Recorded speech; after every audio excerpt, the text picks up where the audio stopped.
I want to make a couple comments about this amendment. First of all, certainly we all have, as committee members, the benefit of several weeks of hearings where there were really tough questions asked of the various secretaries and some pretty high demands placed on them because of where we've been and where we're going.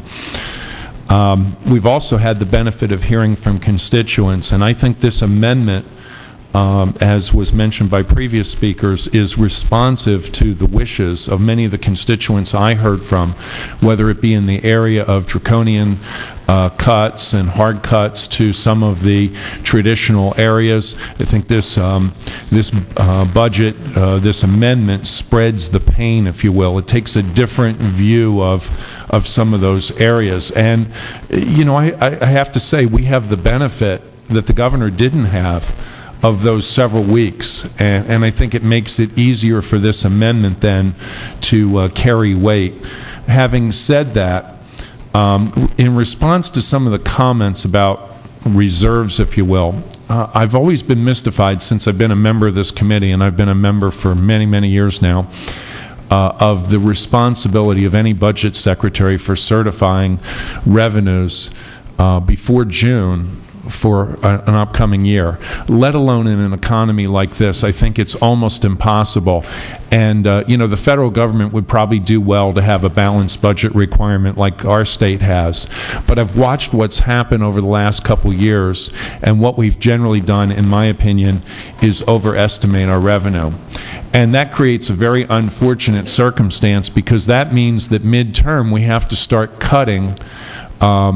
In previous years, we had the advantage of looking at certain fund balances and lapsing funds and the like, but we've run out of those tricks and games. The reserves are gone. The fund balances are pretty well diminished.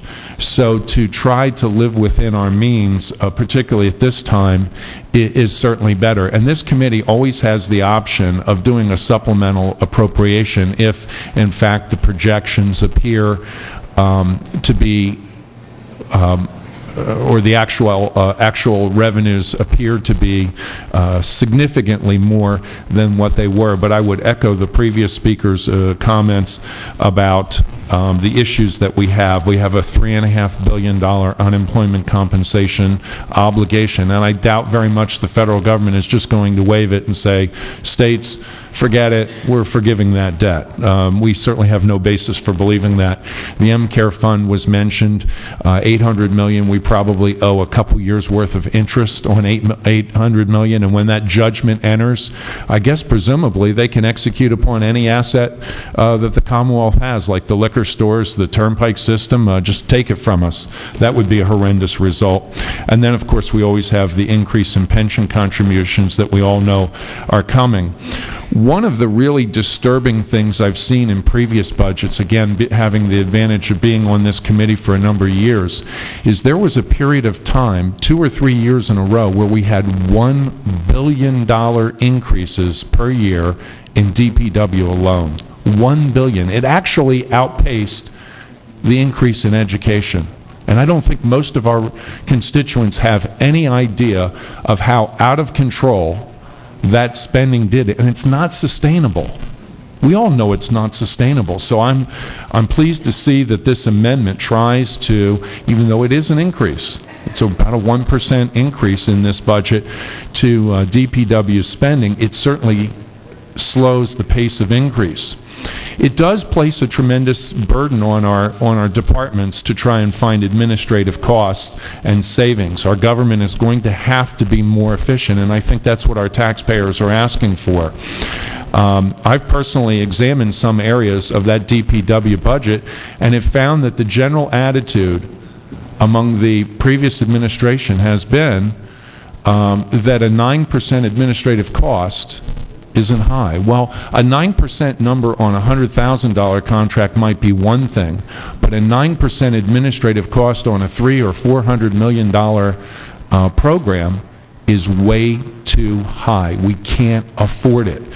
And what it's led me to scrutinize and believe is that our bid process isn't as open and fair as it needs to be. And we heard repeatedly during the 3 weeks of hearings from department after department of problems that these various departments knew about, whether it was health, whether it was welfare. They knew about problems, they were warned, and they did nothing. And that's unacceptable.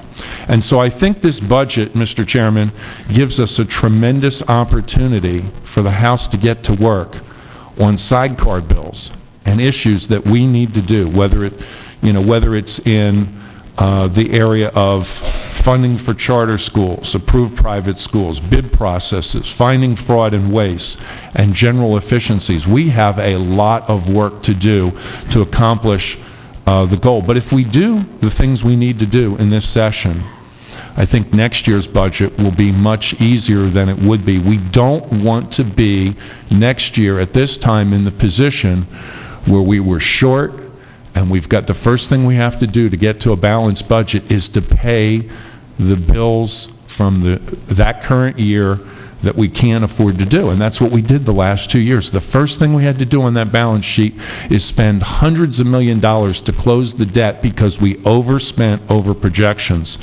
Lastly, I would say I think that this amendment is responsive to what we heard. Many of our constituents talked about the need to put more money into education and into higher ed, and we've accomplished that probably to the best that we're able to do given our present economic circumstance. Thank you, Mr. Chairman.